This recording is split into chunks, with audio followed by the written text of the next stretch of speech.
Assalamualaikum dan hai, saya Cikgu Heli dari Bright Minds Academy. Hari ini seperti yang dijanjikan, Cikgu akan kongsikan tentang bahan sintetik dalam industri. Okey, bahan sintetik dalam industri. Okey, hari ini Cikgu nak just bagi overall review tentang bab ini, iaitu bab ini senang je, pendek je, tapi ada banyak benda yang pelajar perlu tahu tentang bab ni. Walaupun dia cuma pendek, tapi ada banyak contoh-contoh bahan yang pelajar perlu hafal ataupun ketahui dalam bab ini. Okey, so pertama sekali sebelum kita pergi kepada bahan-bahan, okey, pertama sekali dalam bab ini adalah pelajar kena tahu apa itu bahan sintetik. Kena faham macam mana bahan sintetik tu dihasilkan. Okey, sebelum tu cikgu nak tanya, adakah suara cikgu jelas? Okey, adakah kamera cikgu okey? Alright. Okey, dan cikgu minta agar para pelajar untuk kongsikan sesi ini, share kongsi ini dengan kawan-kawan yang lain. Dan juga boleh komen di bawah, mungkin boleh komen tentang sesi yang sebelum ni, ataupun boleh komen tentang apa-apa yang nak minta cikgu cover ke dalam bab ni ataupun bab seterusnya. Okey, boleh komen di ruangan komen di bawah. Alright, okey, jadi sekarang kita pergi ke bahan sintetik dalam industri.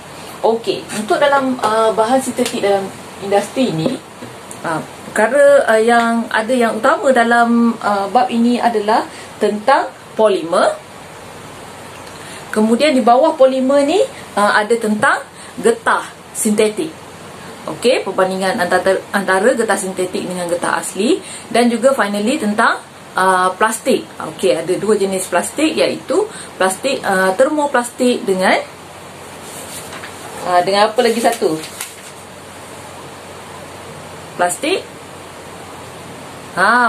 termoset. Okey, betul? Alright, so sebelum kita pergi lebih lanjut, cikgu kita pergi kepada proses pempolimeran. Okey, bahan-bahan dalam industri akan menjadi bahan sintetik setelah dia melalui proses pempolimeran. Okey.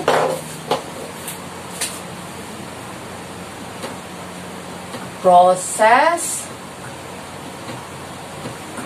pempolimeran. Okey, apa maksud proses pempolimeran? Okey, poli ini maksudnya banyak. Okey, poli maksudnya banyak. Alright, jadi proses tu asalnya mungkin molekul tu ada satu-satu molekul ataupun monomer. Okey, dia ada satu-satu. Mono maksudnya satu-satu. Bila kita lalukan dengan proses pempolimeran, jadi monomer menjadi polimer. Okey, so dia macam inilah. Lebih kurang asalnya adalah monomer.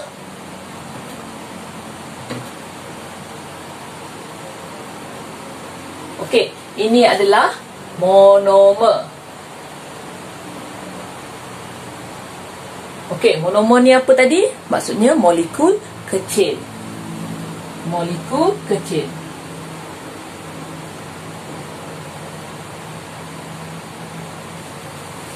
Okey, kemudian daripada monomer, kita jalankan proses pempolimeran. Okey, and then dia akan menghasilkan polimer. Jadi asal daripada monomer satu-satu macam ni, dia akan jadi macam ni. Good. Dia akan bersambung-sambung. Okey, bersambung-sambung ataupun berantai. Dia jadi macam berantai. Alright. Jadi ini dipanggil polimer. Polimer. Ataupun polimer ini juga dikenali sebagai molekul yang besar.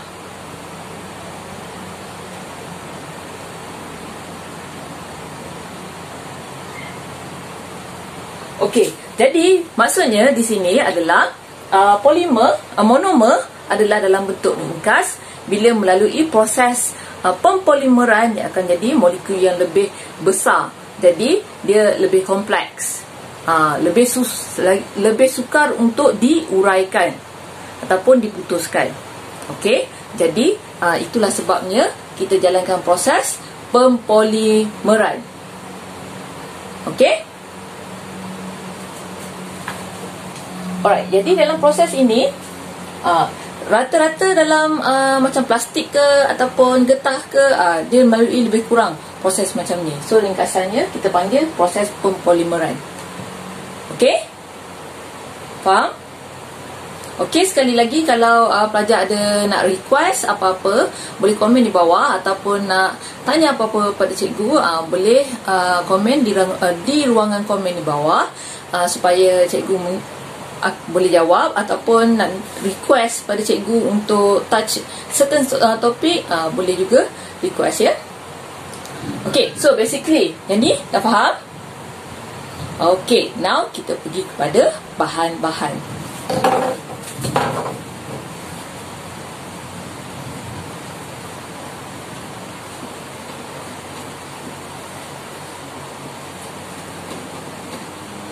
Okay, untuk bahan-bahan ni, cara nak hafal ataupun cara nak lebih faham, mudah ingat, sama juga cikgu sangat galakkan agar pelajar menggunakan jadual. Okey, pelajar menggunakan jadual. Contoh bahannya, ini antara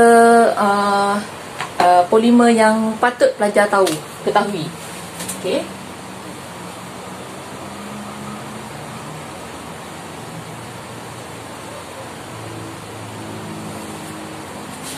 Okey, kemudian cara nak hafal ataupun nak ingat, mungkin monomer.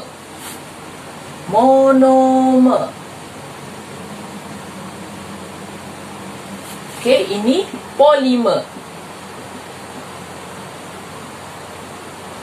Okey, buat dalam bentuk jadual. Contoh monomer adalah contoh etina. Jadi di sini jadi politina.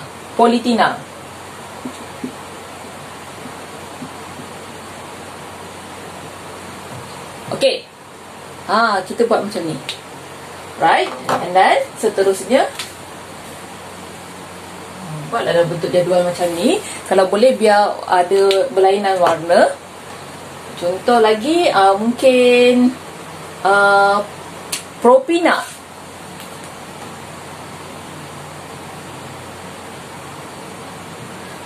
So, propina, polimernya adalah polipropina.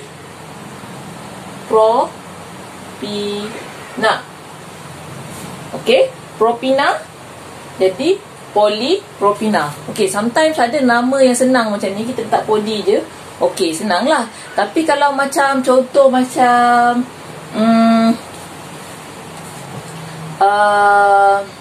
okey, kita tengok contoh contoh macam perspex. Perspex ni adalah sejenis plastik, ya. Okey, dia punya monomer nama panjang sikit. Metil metacrylate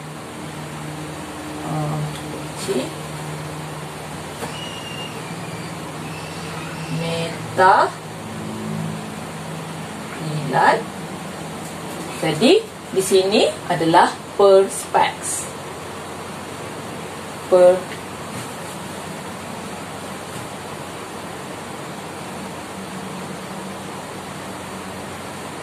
Okey, nampak? So, bila kita letak dalam bentuk jadual ni, senang. Otak kita suka benda yang teratur dan tersusun dan berwarna-warni. Jadi, kita boleh nampak, okey, belah kiri adalah monomer, monomer, belah kanan adalah polimer.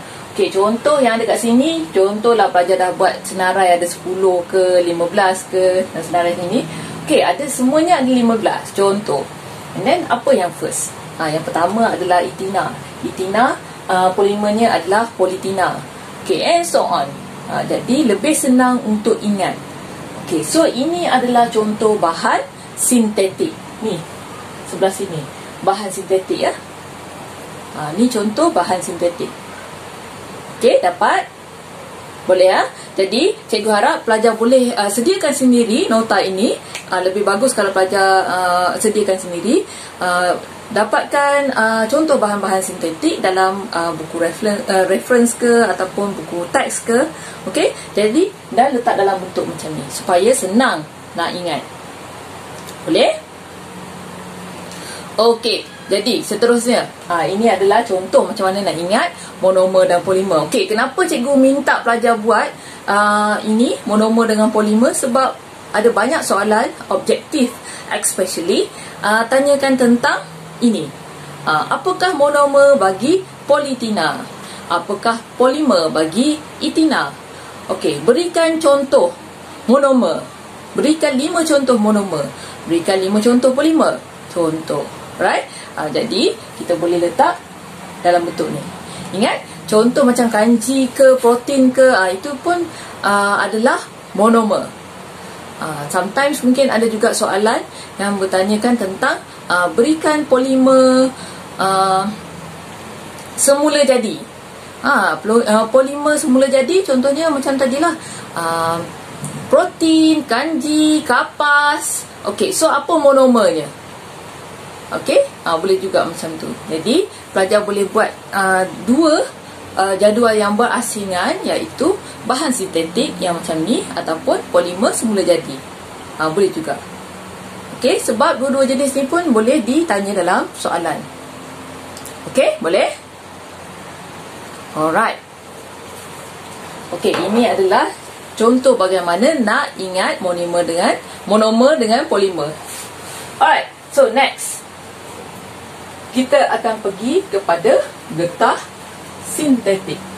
Okey, di bawah tajuk polimer sintetik kita akan belajar tentang getah sintetik. Okey.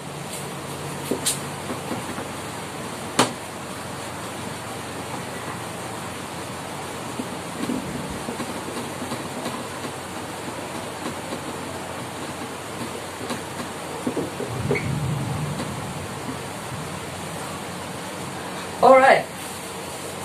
Okey, getah sintetik.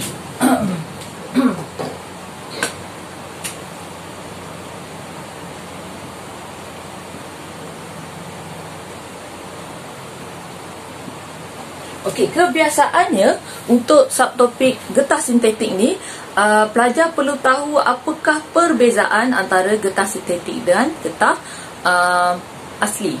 Jadi biasanya dia akan buat comparison ataupun perbandingan. Again, cikgu sangat galakkan pelajar ingat dalam bentuk jadual. Buat nota dalam bentuk jadual supaya lebih ingat ya. Okey, kenapa kita buat getah sintetik ni? Okey, kenapa kita buat getah sintetik ni? Getah sintetik ni sebenarnya getah tiruan lah ya. Kenapa kita susah payah nak cipta getah sintetik? Sebab ciri-ciri dia yang lebih bagus daripada getah asli. Okey, jadi biasanya dia akan buat perbandingan antara getah sintetik dengan versus getah asli. Okey, jadi pelajar kena tahulah ciri-ciri utama getah asli apa dia. Ingat dulu kita pernah sentuh tentang topik ni. Alright, jadi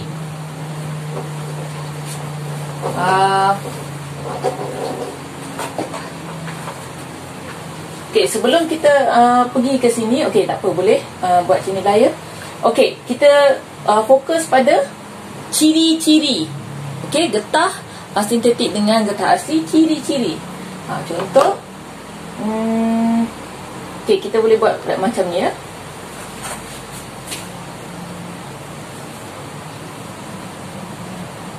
Okey, dalam bentuk jadual. Okey, ciri-cirinya maybe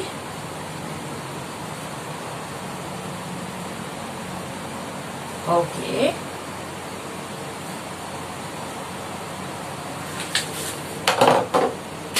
Okey, mungkin di sini ciri.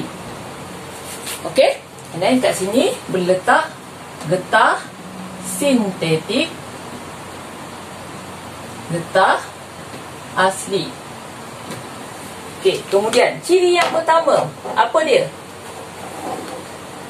Ketahanan terhadap haba. Ketahanan haba. Okey, ni nombor 1. Ketahanan haba. Jadi, getah sintetik tahan haba.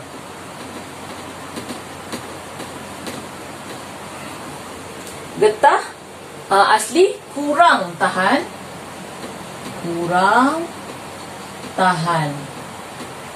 haba. Okey. Okey, boleh nampak sebab sini ni tahan haba. Okey, nombor 2. Apakah ciri-ciri lagi? Kekerasan. Okey, di sini lebih keras. Okey, kalau dekat getah asli lembut. Okey, dapat. So seterusnya nombor 3. Apa lagi ciri yang kita perlu tahu? Kesan haba dalaman. Kesan haba dalaman. Okey, kalau kesan haba dalaman, sini tinggi, sini rendah. Okey, apa lagi? 4.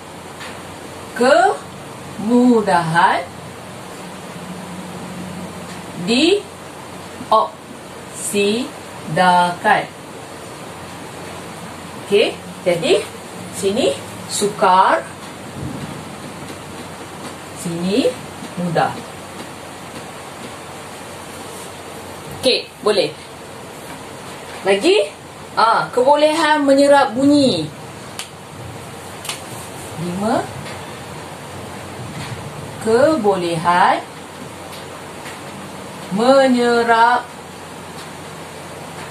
bunyi.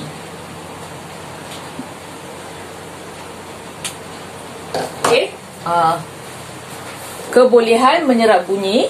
And then apa lagi yang boleh tahu? Kebolehan menyerap getaran, sifat kekenyalan dan keregangan. Okey, that's it. Dan lagi satu, ketahanan terhadap bahan kimia. Okey, pelajar senaraikan je ciri-ciri yang biasanya ditanyakan tentang getah sintetik dengan getah asli. Jadi, buat dalam bentuk jadual macam ni. Okey, buat dalam bentuk jadual lagi. Senang. So, kita tahu, okey, getah sintetik ni dia belah yang kiri, getah asli belah kanan. Okey, apa ciri-ciri dia? Buat ni. Kalau boleh, guna pelbagai warna. Okey, itu lagi satu tips macam mana nak ingat antara perbandingan antara getah sintetik dan getah asli. Okey, jadi kalau soalan tanya, berikan perbandingan ataupun perbezaan ciri getah sintetik dan getah asli, pelajar boleh jawab dalam bentuk jadual macam ni. Okey, tak ada masalah. Lagi senang untuk nampak. Okey? Boleh? Alright. Jadi, itu adalah ciri-ciri perbandingan antara getah sintetik dan getah asli. Soalan ni agak famous. Pernah keluar beberapa kali tentang perbandingan ni dalam kertas 1 dan juga kertas 2. Okay, so dua-dua paper ni ada tanya tentang perbezaan ciri-ciri tersebut. Alright. And then, apa lagi yang kita perlu tahu tentang getah sintetik? Of course, contoh-contoh getah sintetik. Okay.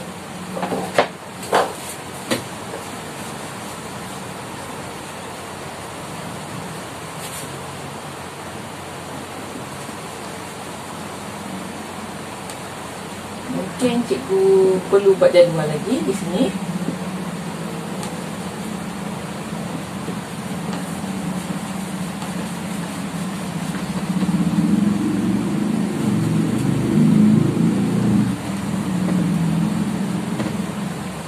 Okey. Jadi again, buat jadual. Ni panjang sikit jadual dia.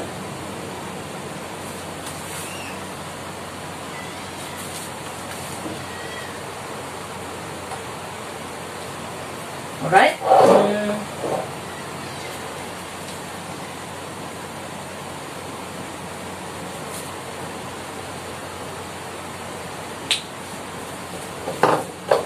Okey, ini adalah contoh getah sintetik. Okey, and then apakah sifat dia? And then berikan produknya. Boleh?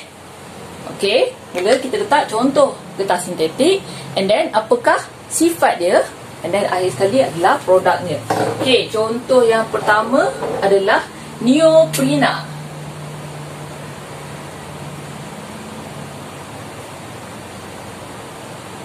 Okey, neoprena. Okey, apakah sifat-sifat utama dalam neoprena yang menyebabkan kita nak hasilkan produk ni? Iaitu tidak mudah terbakar, tidak mudah terbakar, tahan panas,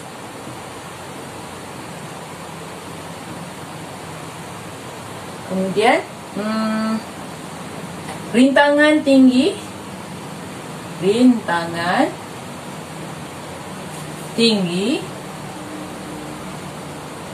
terhadap oksigen. Maksudnya sukar dioksidakan, ya. Okey, and then matahari,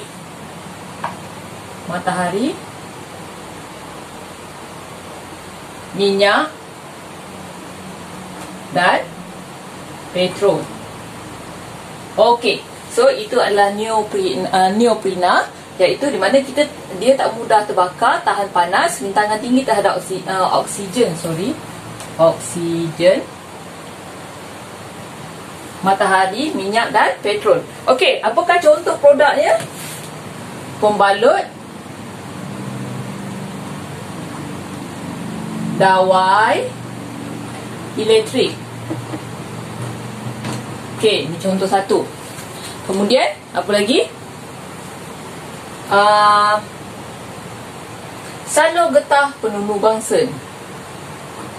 Salur getah penunu bangsen. Dan sarung tangan.